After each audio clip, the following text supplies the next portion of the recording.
Y tenemos que definir un poquito cuándo vamos a usar la técnica reconstructiva. La vamos a usar cuando no podamos colocar un implante mediante la técnica convencional o no tengamos suficiente tejido óseo para poder hacerlo.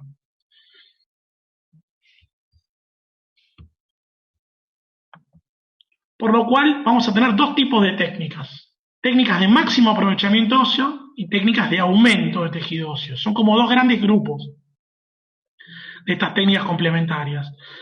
La técnica de máximo aprovechamiento óseo lo que busca, como dice su nombre, sacar mejor rédito de la anatomía que tenemos donde vamos a colocar los implantes. ¿Y qué buscamos con esto? Buscamos mejorar que la estabilidad primaria, el anclaje primario, eso que explicó Agustín, que era exactamente la condición sine qua non para que los implantes tengan éxito. Una opción es buscar anclaje en cortical sinusal, en cortical de piso de fosa nasal. Otra opción es compactar la medular, el tejido esponjoso, para obtener una densidad mejor y tener mayor estabilidad primaria. Y la otra opción, en rebordes atróficos, es la dilatación o expansión de tablas. Las técnicas de aumento se dan cuando estas primeras no las podemos realizar. Dentro de los tres grandes grupos tenemos los injertos en bloque, las técnicas de regeneración, con injertos particulados y membranas, la elevación del piso del seno maxilar, que la vamos a clasificar técnicamente como otra técnica de regeneración, particular, pero otra técnica de regeneración, y la distracción alveolar osteogénica. Como les expliqué anteriormente, dentro de las técnicas de anclaje de máximo aprovechamiento óseo tenemos la técnica de anclaje cortical, que busca estabilidad primaria tanto a nivel de la cortical de la cresta como en la cortical del piso del seno maxilar. Y otra posibilidad es, en el sector anterior, el anclaje en el piso de las fosas nasales. Claramente es un recurso para poder obtener estabilidad primaria para tener éxito en el tratamiento implantario. Otra opción, y que se usa bastante, es la compactación del hueso esponjoso.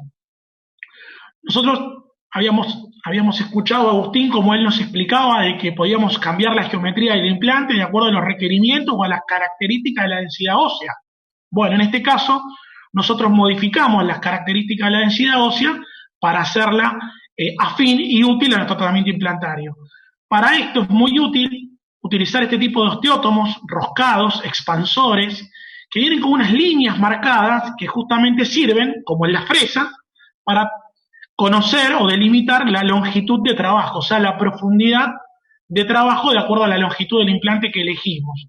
Esto, en vez de ser una osteotomía secuencial, es una compactación secuencial.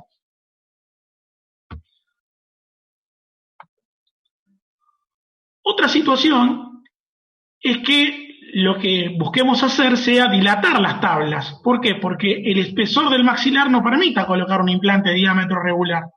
Entonces, para eso tenemos estos osteótomos de impulsión. Estos sí funcionan a golpe. Se hace un fresado inicial o una osteotomía sobre la cresta inicial. Depende de esto si vamos a colocar uno o varios implantes. Y se realiza una técnica sándwich, ¿sí?, sobre el reborde, colocando estos osteótomos a modo de espaciadores, impactándolos y generando una separación de la tabla vestibular palatina o vestibular y lingual, depende del caso. También vienen con las marcas para la profundidad o el tipo de longitud de implante que hayamos seleccionado. Dentro de los defectos óseos, para salir un poco de la clasificación de Cowley-Hale convencional, vamos a describirlos en 4 tipos. Los defectos óseos verticales, que son cuando observamos que hay un déficit en altura.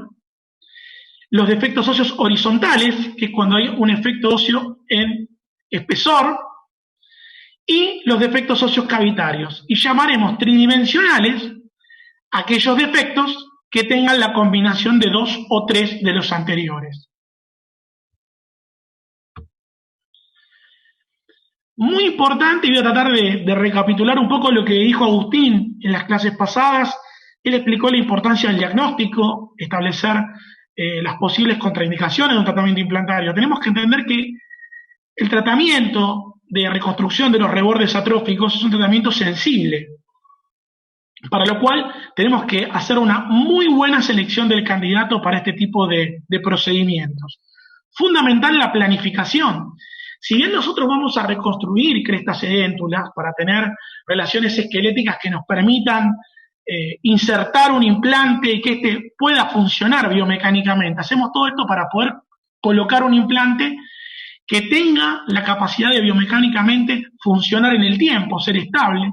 Tenemos que entender que así como la planificación implantológica es protéticamente guiada, la planificación de las técnicas reconstructivas también es protéticamente guiada.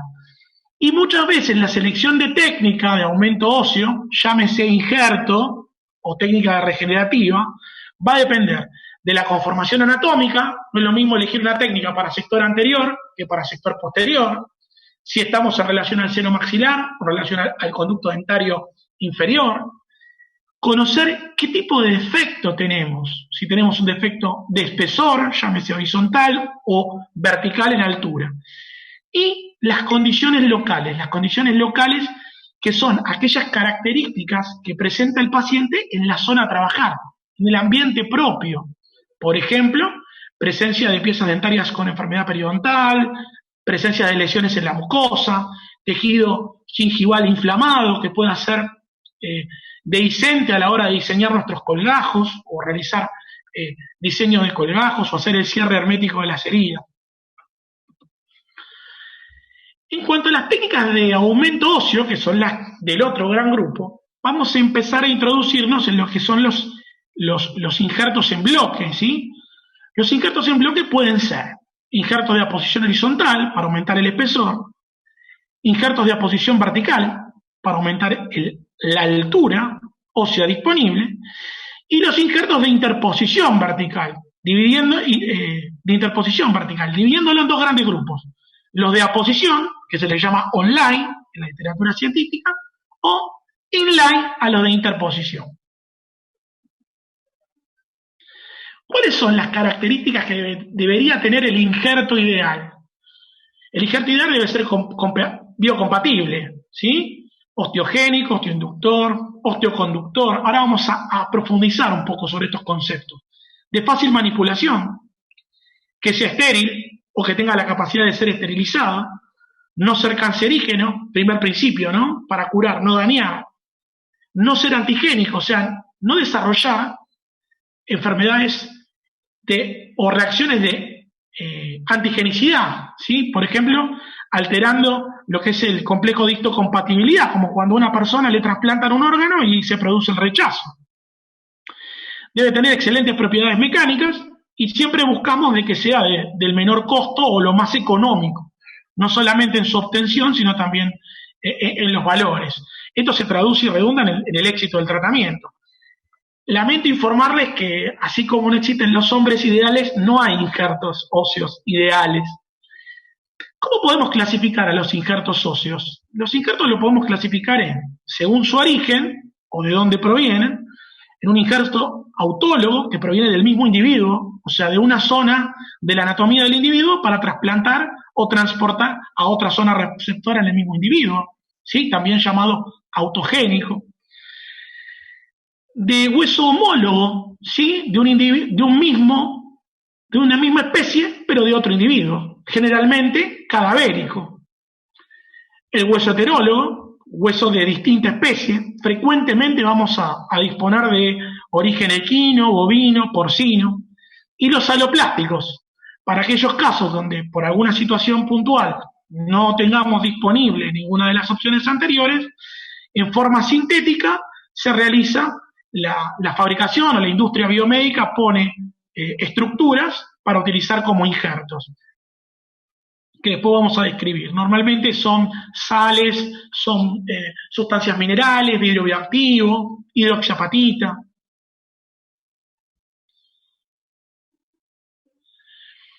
Y para puntualizar fundamentalmente el injerto autólogo, que nosotros decimos que es el gold standard para los procedimientos de reconstrucción de los rebordes atróficos, ¿Por qué lo elegimos como gol estándar o como regla de oro, como norma de oro? Porque además de ser biocompatible, de no ser antigénico, porque es del propio individuo, no es de otro individuo, además de ser resistente a la infección, y económico, porque lo estamos obteniendo del mismo individuo, del propio paciente, tiene o cumplimenta unas características que lo hacen superior en el comportamiento a los otros.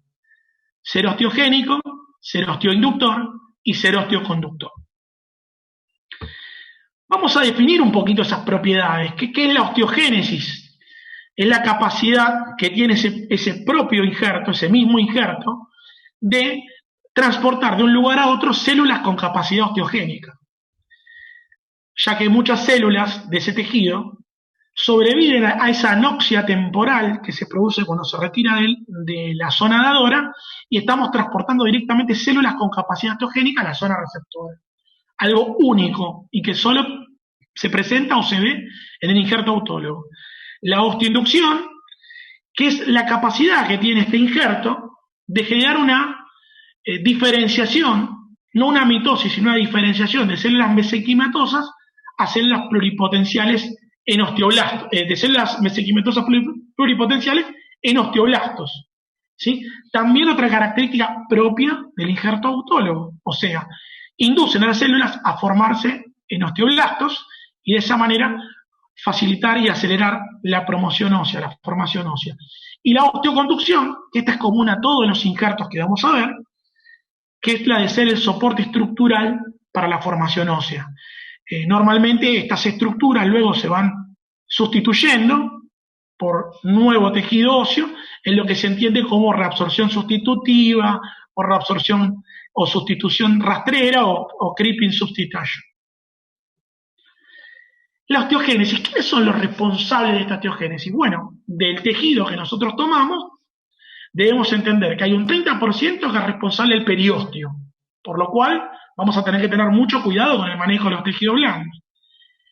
La cortical del injerto, fundamental. Y el endostio. El endostio es aquella zona medular, no solo del injerto, sino también de la zona receptora. Por lo cual debemos tratar de conectar el endostio de la zona receptora con el endostio del injerto, de ser posible, para facilitar la vascularización. El secreto de los procedimientos reconstructivos es facilitar la neoangiogénesis, la vascularización de estos injertos. Dentro de los injertos autólogos vamos a encontrar dos grandes zonas donantes. Vamos a dividirlas en dos grandes grupos. Las zonas donantes extraorales y las zonas donantes intraorales. Dentro de las zonas donantes extraorales, estas, que forman parte de esa economía ósea que está por fuera de la boca, tiene ventajas y desventajas, o sea, fortalezas y debilidades. ¿Cuáles son las ventajas? La gran cantidad de hueso disponible. Nos permite obtener básicamente entre 70 y 150 centímetros cúbicos de tejido óseo. La gran desventaja, ¿cuál es? Primero necesitamos sacar a nuestro paciente del consultorio dental y llevarlo a un instituto para someterlo a una intervención bajo anestesia general. Necesita internación de ese paciente, 2 campos quirúrgicos y mayor morbilidad.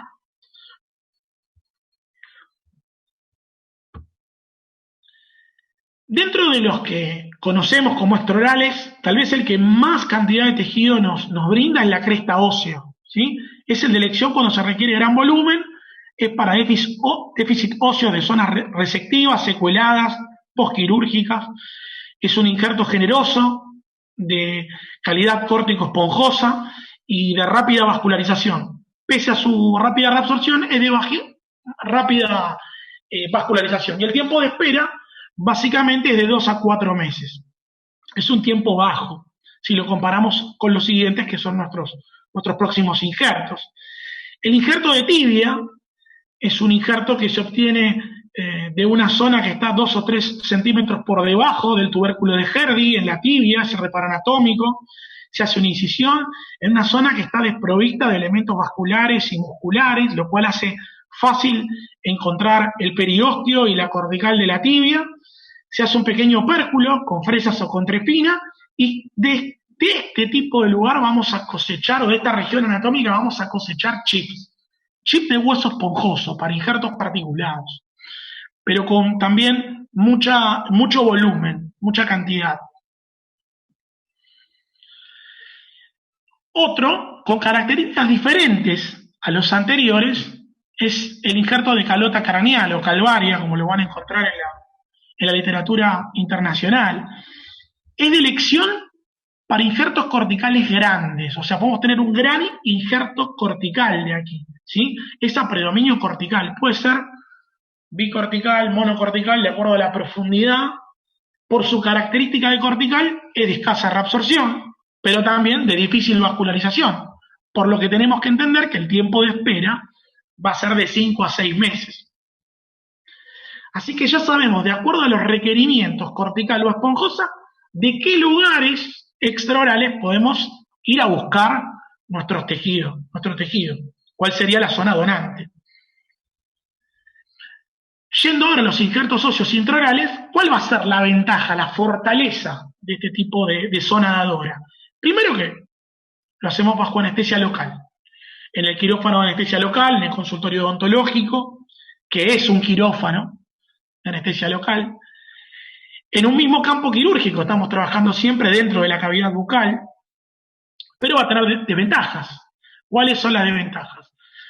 La cantidad limitada de tejido óseo que podemos obtener, por lo cual no va a servir para hacer grandes reconstrucciones, por lo cual hay que evaluar bien la magnitud de los defectos.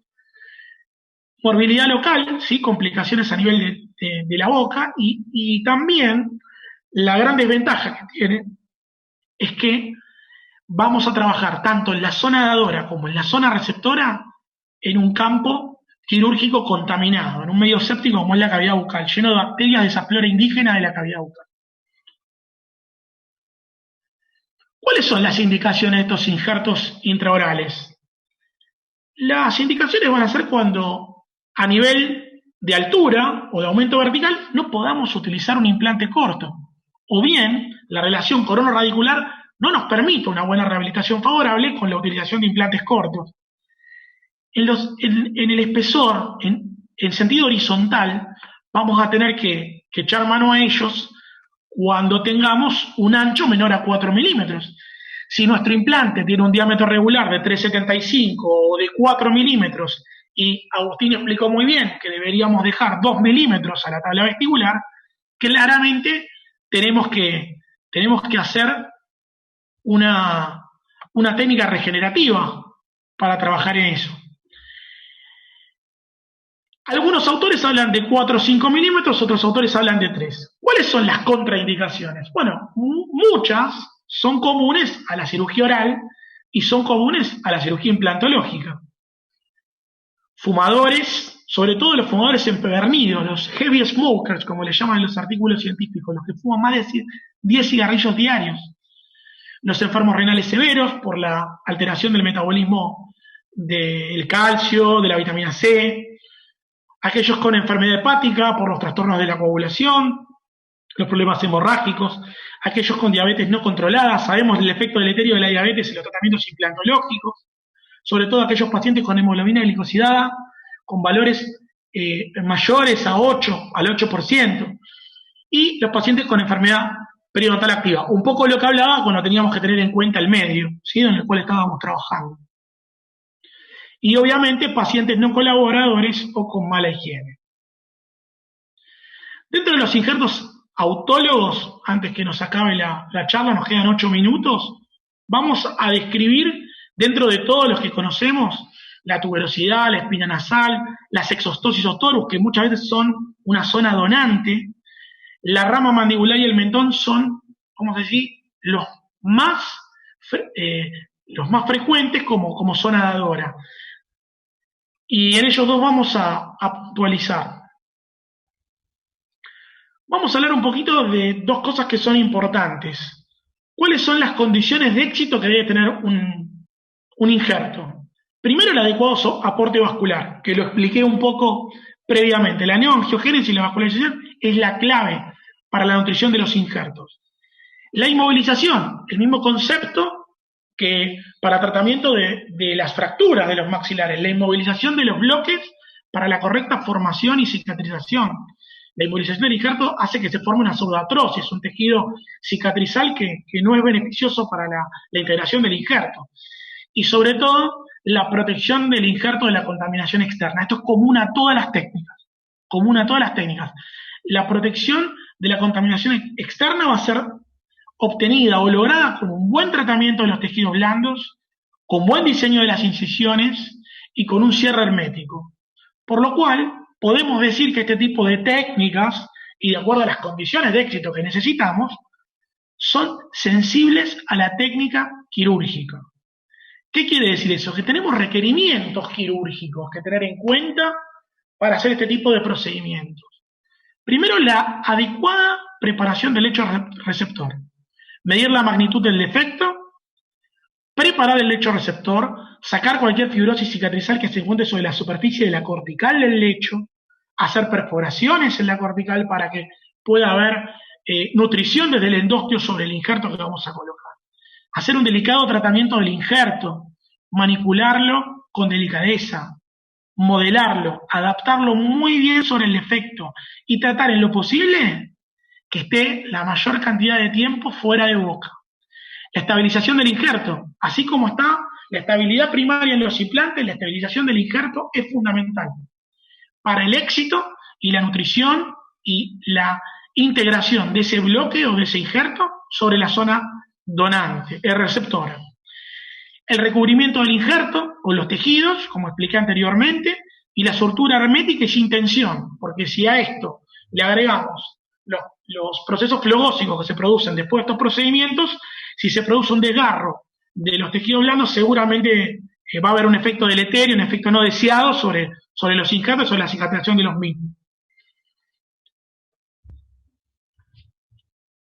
Vamos a hablar brevemente del injerto de rama, ¿sí? De rama mandibular. Es una zona segura para trabajar, estamos lejos del nervio dentario inferior. Estamos aproximadamente entre 10 y 8 milímetros lejos del dentario inferior. La morbilidad posoperatoria es contenida, por lo cual tenemos un posoperatorio similar al de un tercer molar. Obtenemos un hueso membranoso, córtico, esponjoso, pero a predominio cortical. Así que ahí ya tenemos una característica a destacar en el injerto de rama. Y en cuanto a las desventajas, es una técnica más compleja por el hecho que es más difícil el acceso desde el punto de vista de la visión, sobre todo cuando tenemos que desprender el bloque. Se obtienen solamente 2 o 3 milímetros, o sea, 2 o 3 centímetros cúbicos de hueso, por lo cual podríamos decir que este injerto nos sirve para un solo implante o para una sola pieza dentaria. Y en algunos pacientes, no está muy descrito, la verdad que las desventajas son pocas, se ha producido fractura de mandíbula, sobre todo mandíbulas atróficas o mandíbulas edéntulas.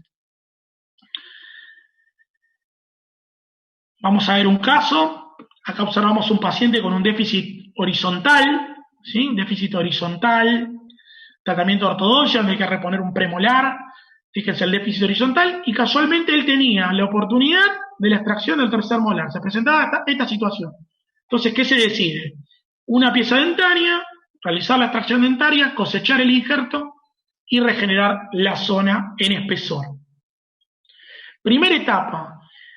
Y esto es muy importante. Primero, tratar la zona receptora. Hacer un buen legrado mucoperióstico, eliminar las fibrosis cicatrizal que pueda haber, restos de periósteo, medir la magnitud del defecto, evaluar bien el espesor y la concavidad sobre la cual tenemos que adaptar el injerto. Luego, uno va a trabajar el injerto, va a la zona dadora, ¿sí? Con fresas, con sierra, con bisturí piezoeléctrico, se puede obtener este injerto en bloque, con un solo de golpe de martillo se retira, y ahora entramos en una etapa crítica. El injerto tiene que ser cuidadosamente tratado, modelado, y muy bien adaptado al lecho receptor, sobre el cual ya se hicieron las perforaciones, y esto que está acá no es más que la nutrición que viene del endostio, por lo cual tenemos que lograr una buena adaptación. Condición sine qua non para el éxito, la estabilidad, que es lo que yo hablé anteriormente. Fijación con un tornillo, ¿sí? Que debe tener anclaje.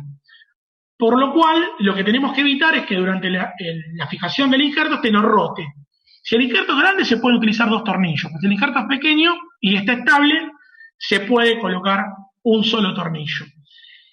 Esperamos 4 meses, que es el tiempo lógico de cicatrización para este tipo de injertos, y vemos en el posoperatorio inmediato cómo ha cambiado la situación, y donde ahora tenemos sí la posibilidad de tal vez hacer un tratamiento implantológico de tipo convencional. Se hace una incisión, ¿sí?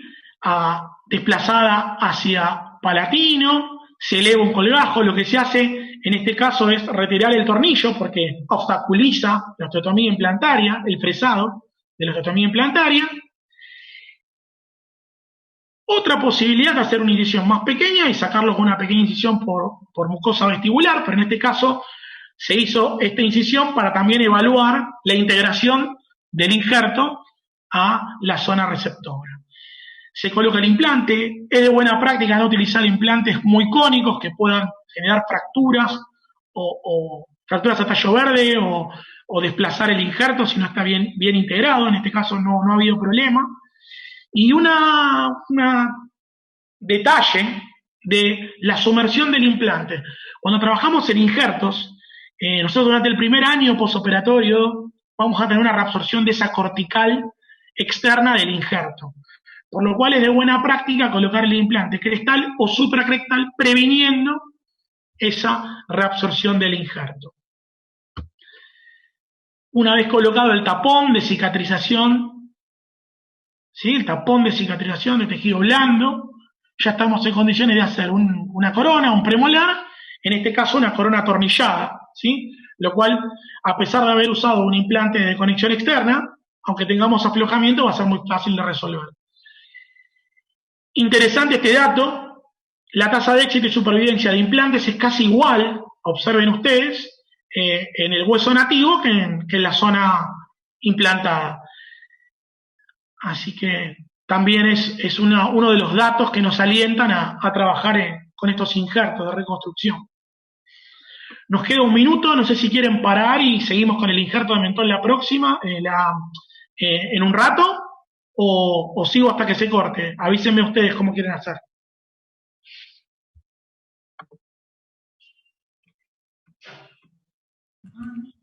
Javier, seguí hasta que se corte y después te desconectás de nuevo en forma automática. Dale, bárbaro. Bueno, Miguel, perfecto. Vamos a hablar de lo... Dale, buenísimo. Esperamos un segundito. Vamos a mostrar la pantalla. Vamos a apagar el video mío para no molestar. Vamos a compartir la pantalla.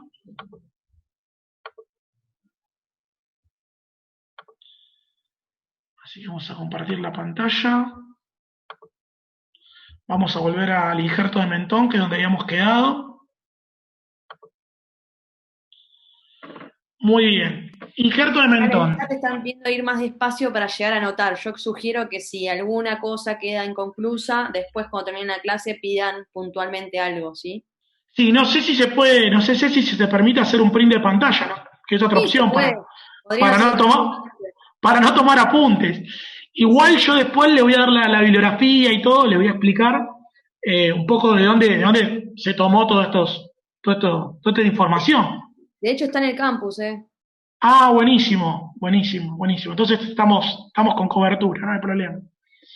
Bueno, continúo un poco. Hablando del injerto de mentón, habíamos hablado que las 2 zonas donde más frecuente se toma el injerto intraoral es la rama y el mentón. La rama predominio cortical, el mentón nos permite obtener hueso cortical y hueso esponjoso, así que obtenemos un bloque con características mixtas, ¿sí? La otra gran fortaleza que tiene el injerto de mentón es que obtenemos entre 5 y 10 milímetros o centímetros cúbicos de bloque, de tejido óseo, por lo cual podemos rehabilitar con este injerto hasta 2 o 3 implantes, ¿sí? Y la facilidad de recolección, que es lo que apuntan los autores, es porque está en el sector anterior de la mandíbula, entonces en lugar de fácil visión y de fácil acceso. ¿Cuál es la desventaja? Primero, es que tiene una alta tasa de alteraciones nerviosas, de alteraciones sensitivas, de lesiones, ¿sí? De lesiones nerviosas. ¿Por qué? Porque estamos cerca de la emergencia del nervio mentoniano, ¿sí? Cerca del agujero mentoniano. Justamente debemos repararlo para poder hacer la cosecha. Y el riesgo de lesión apical en los caninos muchas veces sucede cuando se hace la osteotomía muy alta, por lo cual hay que calcular también la longitud de las raíces de los caninos para poder hacer la osteotomía sin incurrir en una lesión de los ápices. Acá vemos un caso para una pieza unitaria, un premolar con una atrofia bastante severa, un defecto horizontal bastante severo, bastante marcado, y lo que se decidió en este caso fue buscar un bloque córtico esponjoso. Obsérvese la magnitud del defecto. Nótese que al principio lo que se hace es primero ir a la zona receptora, para ya poder tenerla preparada, para que el injerto esté fuera de boca poco tiempo, ¿sí? Y luego se va a la zona dadora. ¿Qué deberemos tener como detalle importante? Primero, ubicar los mentonianos para no lesionarlos. Segundo, hacer la incisión sobre la mucosa, no sobre la encía, sobre la mucosa de la zona sinficiaria. Y hacerla, si se puede, en dos planos. Un plano mucoso y otro plano muscular, para poder tener un cierre en dos planos y evitar que se exponga, o que se haga una dehiscencia, o se infecte la zona dadora. Se obtiene el injerto, esto se hace con fresado, con fresas cilíndricas, con sierra, se puede hacer con bisturí piezoeléctrico, y con un pequeño golpe de escoplo y con delicadeza se obtiene en profundidad un bloque que tiene un espesor cortical y un espesor esponjoso. Además, la alternativa de que si queda algún defecto se puede rellenar recolectando un poco más de esponjoso de la loge, de la zona dadora. Se realizan las perforaciones para tratar de tener esa nutrición proveniente del endostio que tan beneficiosa es para la integración de los injertos, y el modelado, el manipulado del injerto, ¿sí? Acá hay, vamos a decir así, cosas que son claves para el éxito. Primero, eliminar los bordes filosos para que esto no haga de cúbito en el tejido blando y se exponga. 2, buena adaptación del injerto sobre la zona receptora para que pueda haber nutrición del mismo. Y 3, la fijación y la estabilidad del injerto que le damos con este tornillo. Acá había un pequeño gap, y como se puede colocar un poco de material complementario, en este caso se utilizó la misma médula de la zona dadora, ¿sí? De la zona dadora en la zona del premolar. A los 4 meses, observen ustedes cómo se ha producido una excelente integración del injerto en la zona receptora. Es el momento de retirar el tornillo de fijación para poder hacer una implantología con técnica convencional, con el protocolo de fresado convencional que nos explicó Agustín en la clase pasada, en las clases anteriores. Y nótese que prácticamente no hay diferencia entre el injerto y la zona receptora. Hasta la zona donde estaban las partículas también. Y a diferencia de cuando se hizo la cobertura del injerto, acá ha sido solamente una descarga distal, por consideraciones estéticas, solamente para que nos permita acceder al tornillo y retirarlo, y espiar un poco cómo se había producido esta cicatrización. Se retira el injerto y se coloca un implante, siempre con las mismas consideraciones en cuanto a la geometría del implante, ya que jugamos con esto. Este es otro implante de conexión externa, siempre al ras o ligeramente subcrestal si se puede.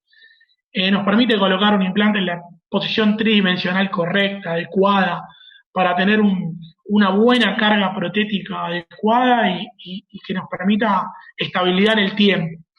Y el cierre a punto simple de la herida.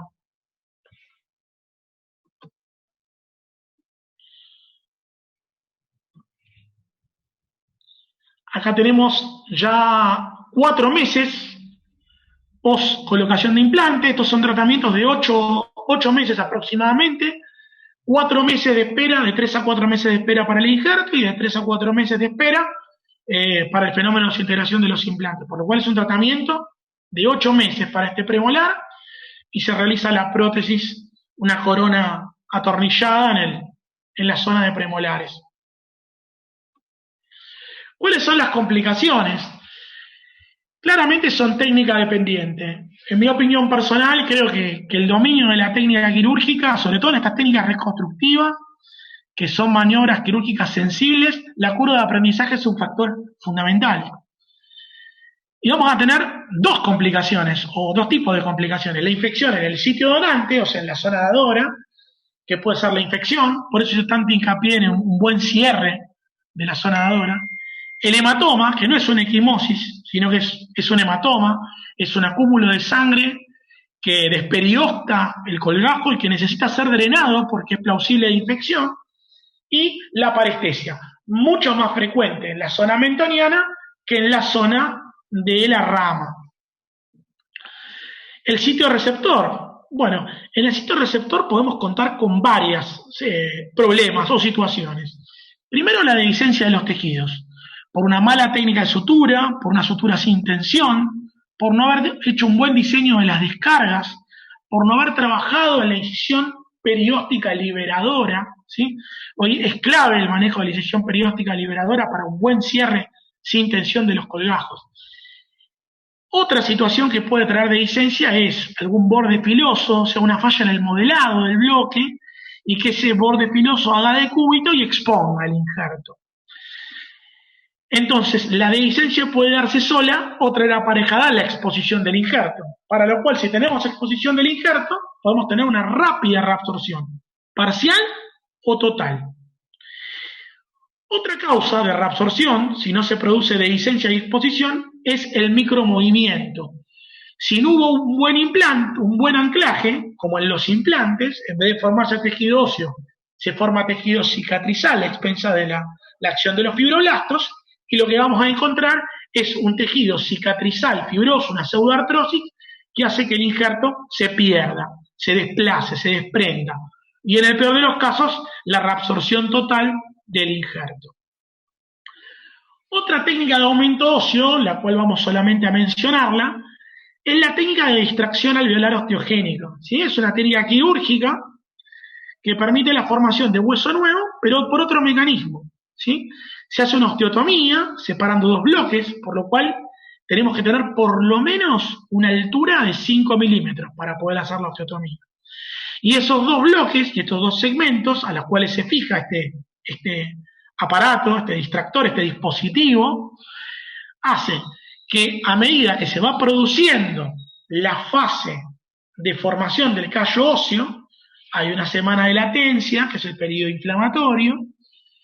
Después de la primera semana, cuando se establece el tejido fibrocelular y el callo óseo, se empieza a hacer pequeños movimientos, ¿sí?, de distracción, de separación gradual. Y de esa manera elongamos el fragmento distal del proximal.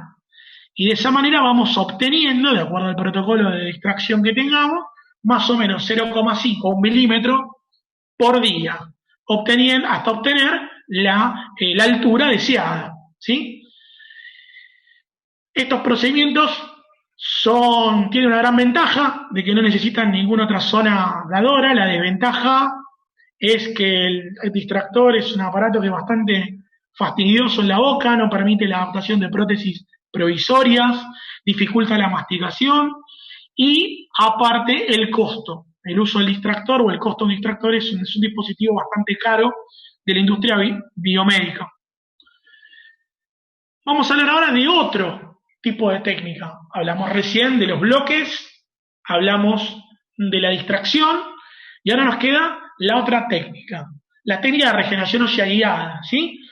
Una técnica que necesita de un binomio, injerto particulado y membrana, pero que no escapa a las consideraciones quirúrgicas de la otra técnica. Las consideraciones quirúrgicas para cada técnica son las mismas. Lo que cambia es la elección de la técnica. ¿Qué es la regeneración ósea guiada? Vamos a definir un poco qué es la regeneración ósea guiada. Es un procedimiento quirúrgico que utiliza membranas de barrera y un biomaterial. ¿Para qué? Para dirigir el crecimiento del tejido, de un tejido óseo y el tejido gingival en zonas con insuficiente volumen óseo residual, ¿sí? Esta regeneración ósea guiada nos puede servir tanto para cualquier tipo de defecto, si está particularmente indicada para los defectos tridimensionales, cuando tenemos combinación de defectos cavitarios, verticales y horizontales. ¿Cuáles son los elementos necesarios? Este binomio que les acabo de nombrar, el relleno óseo o biomaterial, vamos a quedarnos solamente eso, ¿sí? Es un biomaterial particulado, y la membrana, que de acuerdo a las características de la membrana, o a las características de requerimientos de volumen que queremos, estas van a tener que ser fijadas con tornillos o con tachas para evitar su desplazamiento y no tener efectos no deseados en la formación ósea. ¿Cuáles son las condiciones para el éxito? Fíjense qué interesante la norma PAS, que es una sigla en inglés, ¿no? Es muy parecido a lo que venimos hablando de los injertos en bloque. Cierre primario, sin tensión, la P de primary closure, cierre primario, cierre con ajo sin tensión, angiogénesis, la clave de los procesos regenerativos es la nutrición. Facilitar aporte vascular, periósteo, periodonto, endósteo, tejido óseo cortical. Espacio, generar un espacio para que esos vasos neoformados se depositen y tengan un lugar para desarrollarse. Y estabilidad. Lo mismo que los injertos hacíamos con el tornillo, en la regeneración ósea guiada necesitamos inmovilidad del injerto particulado o el pequeño bloque que coloquemos, más la inmovilidad de la membrana, porque los micromovimientos van a generar un efecto deleterio en el resultado de la regeneración ósea guiada, en volumen y en calidad del tejido. ¿Cuál es la función de las membranas? La función de las membranas es básicamente actuar como una barrera oclusiva, prevenir la migración de células epiteliales dentro del defecto. Otra función mecánica, que es estabilizar el material de relleno, y otra función mecánica, hacer de espaciador, ¿sí? Hacer de espaciador o de andamio para generar un lugar en el cual se pueda producir la formación ósea. ¿Sí? Las tres funciones de la membrana. Tenemos dos tipos de membranas, las no reabsorbibles y las reabsorbibles. Como toda técnica, la elección de la membrana tendrá fortalezas y debilidades, ¿sí? El yin y el yang, ventajas y desventajas.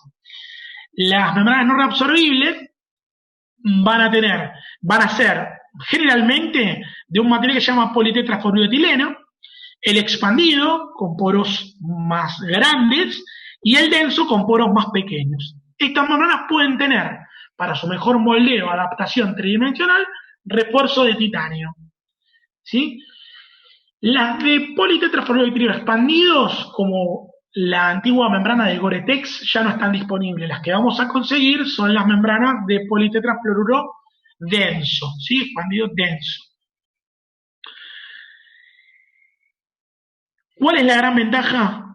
La función prolongada de barrera, porque no es reabsorbible. ¿Cuál es la ventaja? Es técnica sensible. Necesita ir a retirarse a la segunda cirugía, ¿sí? Retirar membrana, retirar tornillos y tachas de fijación, porque necesita una fijación mecánica. Es una técnica sensible, la curva de aprendizaje es mayor, requiere más práctica para poder desarrollar las maniobras para poder tener éxito con este tipo de membranas. Y la exposición e infección realmente tienen efectos deleterios casi todo o nada, porque estas membranas, al no ser reabsorbibles, cuando la infección empieza a caminar a través del material, se extiende hacia todo el biomaterial y el relleno, por lo cual los efectos son bastante malos, el resultado que tenemos cuando una de estas membranas se expone, por lo cual mucho hincapié también en la técnica quirúrgica.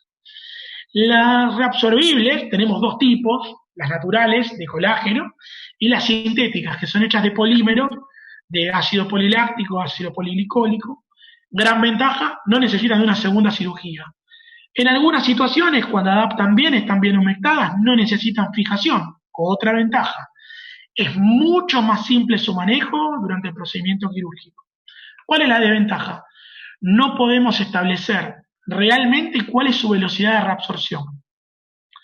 Y muchas veces, como no tienen refuerzos de titanio, necesitan soporte mecánico. ¿Y quién se lo va a dar? El biomaterial, el soporte mecánico para evitar el colapso. ¿Sí? Estas membranas no pueden ir solas, siempre tienen que ir con el soporte mecánico del biomaterial. Acá tenemos unas pequeñas imágenes que me tomé la libertad de copiarles para que las vean. Estas las que vienen con refuerzo de titanio. Hice una liñita acá divisoria donde están las no reabsorbibles, ¿sí? Estas no se consiguen mal, estas sí se consiguen. Y las de colágeno natural. Tenemos colágeno natural no reticulado, que son más rápidamente reabsorbibles, y las de colágeno reticulado, que también se las llaman crosslink, que son más lentamente reabsorbibles. Son reabsorbibles, pero más lentamente. ¿Cuál es la ventaja? Se mantienen más tiempo en el lugar haciendo oclusividad. ¿Cuál es la desventaja? Se exponen un 30% más que las de colágeno natural no reticulado. Y las últimas, que realmente son un poco superiores y son las que se están empezando a usar más actualmente, que son las de colágeno natural con elastina, porque permiten irlas rellenando, ¿sí? Bien atachadas, bien fijadas, se las puede ir empaquetando el material, armando una especie de saco con el cual podemos obtener aumentos de volúmenes tridimensionales mucho más predecibles, sobre todo para defectos verticales. Rellenos óseos. Brevemente, hay una infinidad de rellenos óseos particulados, hay amplia gama de la industria biomédica sobre esto. ¿Cuál es lo importante? ¿Cuál es la utilidad? Es un soporte, es un andamio, evita el colapso de la membrana, complementa la función de hacer espacio de la membrana. Es la matriz ósea, es el andamio sobre el cual van a crecer esos vasos, que son los que después van a traer tejido conectivo y la posterior formación de tejido óseo.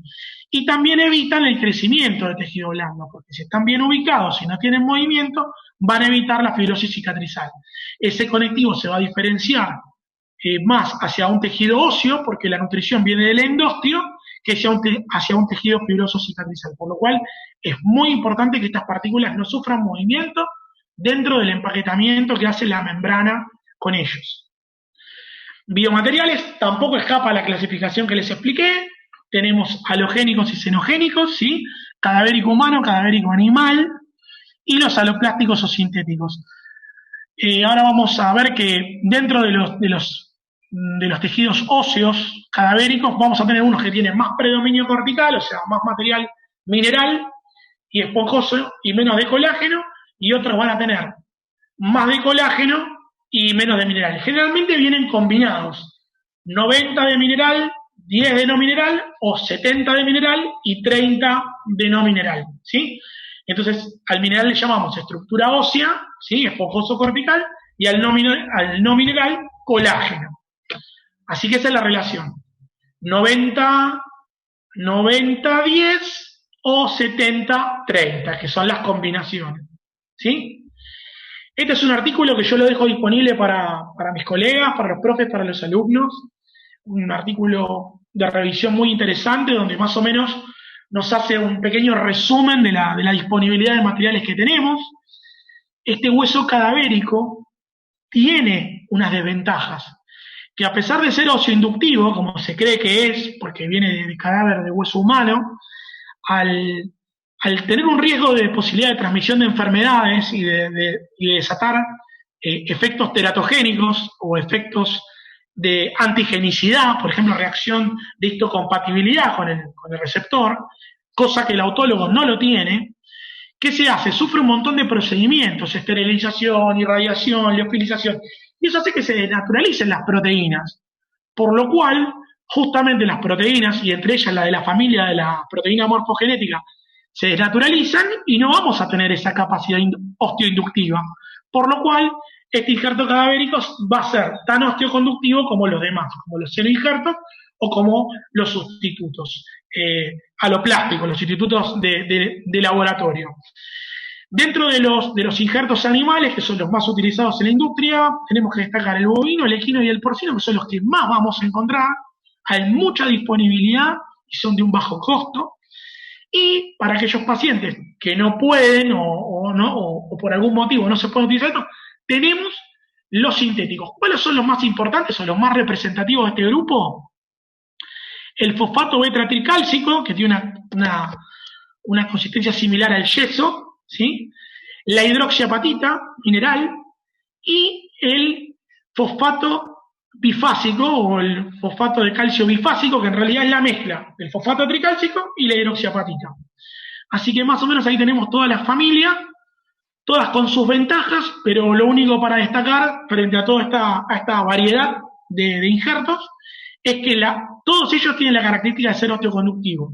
El único que tiene la característica de ser osteogénico, osteoinductor y osteoconductivo es el injerto autólogo, ¿sí? Vamos a hablar ahora de un caso clínico, un poco para ilustrar, un poco lo que estuvimos tratando el día de hoy. Un paciente que se ha hecho el retiro de un implante y a pesar de que tenía buen tejido disponible para la colocación del implante, se encuentra la presencia de tejido óseo con un déficit bastante importante, un defecto tridimensional, defecto vertical, ¿sí? Fíjense el defecto a la altura del defecto vertical, un defecto horizontal seguramente en alguna parte cuando coloquemos el implante, y un defecto cavitario entre el gap donde estaba el implante y el implante que vamos a colocar a futuro. Préstese atención, el diseño de las incisiones, ¿sí? Bien alejadas de los bordes del área a regenerar, ¿sí? Para que pueda haber un buen cierre por primera intención. Importante el diseño de los colgajos para la nutrición de estos injertos. Se realiza en este caso, o se decide la colocación del implante más la técnica de regeneración, por lo cual se hace todo en un tiempo. Se regenera y se coloca el implante en la primera cirugía. ¿Por qué? Porque tenemos anclaje primario para colocar el implante. De no ser así, se haría en un procedimiento por etapas. Primero regeneración y después colocación del implante. Fresado secuencial, como ya conocen. Ahí está la osteotomía implantaria, se habla del lecho, pero el término osteotomía implantaria, donde está el fresado. Y fíjense en las zonas de déficit, ¿sí? Cuando coloquemos el implante acá, vamos a tener seguramente una fractura de tallo verde de estas paredes. Se coloca el implante en la posición tridimensional correcta. Esta técnica de fresado es sensible, se necesita tener práctica y entrenamiento para poder hacer el fresado secuencial en estas zonas con defecto tridimensional. Es muy difícil lograr la posición tridimensional del implante. Esta práctica no es tan fácil como se cree.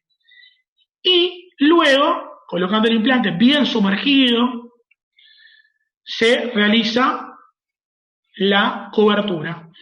Si ustedes preguntan, se podría colocar injerto autólogo cerca del implante para la promoción ósea o directamente el biomaterial. ¿Qué es lo que se hizo en este caso? Y está muy bien. Injerto biomaterial, un senoinjerto, se colocó sobre el implante, ya está colocada la tapita de protección del implante, ¿sí? Para que ningún fragmento de biomaterial vaya hacia adentro, y este biomaterial se lo protege con membrana de colágeno, ¿sí? Que en este caso no hizo falta tacharla, es una membrana muy maleable, reabsorbible, colágeno tipo 1, así que no hubo inconveniente. Y cierre del colgajo a puntos simples. Otro caso, en este caso, un implante inmediato, ¿sí? Para que se entienda de que muchas veces los odontólogos o los alumnos creen que la técnica de fresado, el implante inmediato, es una técnica más sencilla que la técnica de fresado en un reborde, digamos, ya cicatrizado. La verdad es que no, mucho más compleja, es una técnica avanzada.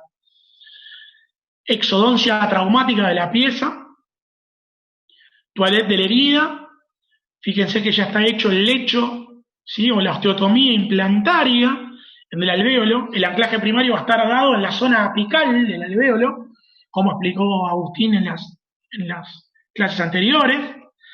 Se coloca el implante y lo que tenemos que tener en cuenta que acá lo que tenemos es un defecto cavitario, ¿sí? Un defecto entre la pared y el implante, un gap o discrepancia que se le dice.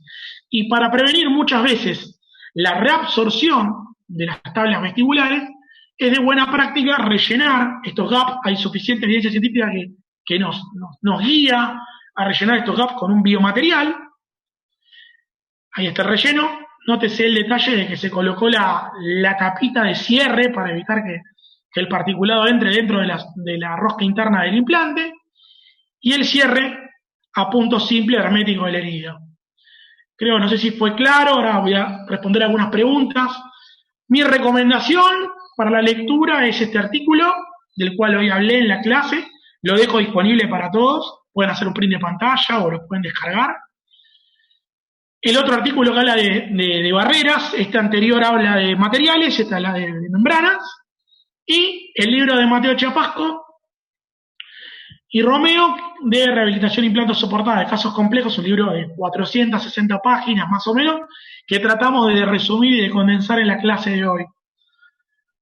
Así que bueno, ¿alguna pregunta o algo?